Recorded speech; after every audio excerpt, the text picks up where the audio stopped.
go through that strategy and go through how it works, and when you come, maybe you'll override that portfolio manager or not, but what's the checklist you kind of go through?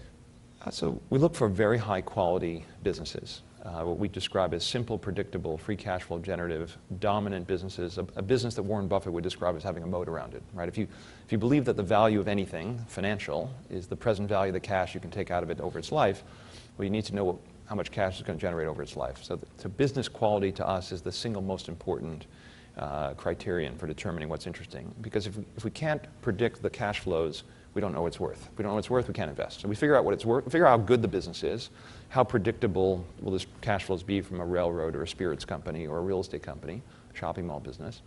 And then we say, okay, well, where's it trading? And if there's a wide gap between price and value, you can buy it for 50 cents, it's worth $1.20.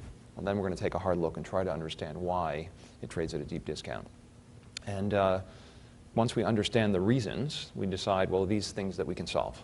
Or can we, in light of the situation, the circumstances, can we be influential in changing these levers that can cause this valuation discrepancy to narrow?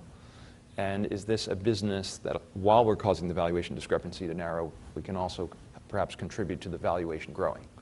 And if those things are true, we found something that looks quite interesting for us. And usually this investment philosophy, does it take a week, a month, 3 months to do the research, a year? I mean, you have 10 names. How long? It depends. I mean, one of the best investments we ever made, it took us 4 hours to do the work.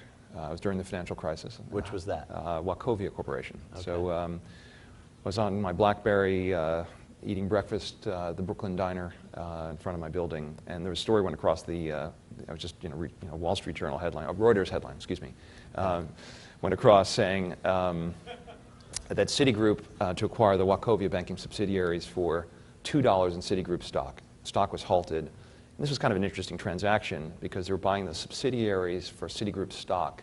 I figured, this is interesting. What happens to the holding company? So I went back to the, kind of went upstairs to the office and cracked open the 10K, and another member of the team, Mick McGuire, he and I worked on it. And what was interesting is the 1,000-page 10K of Wachovia Corporation, I think 900 pages were on the banking subsidiary. There was fewer than 100 pages on the holding company. And by buying the banking subsidiary, Citi was leaving a holding company which had cash, in Wachovia securities, A.G. Edwards, they had paid $6-7 billion for it 6 months before, Evergreen Asset Management, and they were taking a $27 billion loss on the sale of the subsidiary.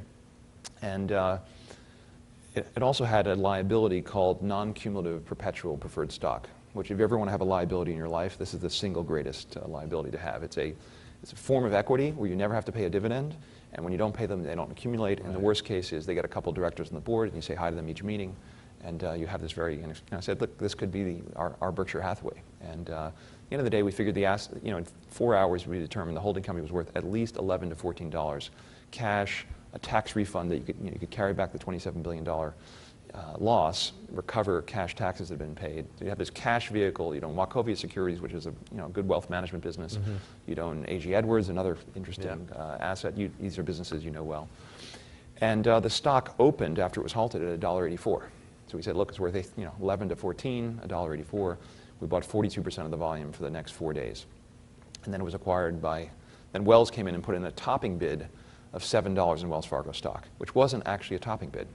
But the Wells Fargo deal did not require government assistance. Right. So I think Sheila Bair liked. Yep, I remember that. I actually interviewed Sheila Bair for our show.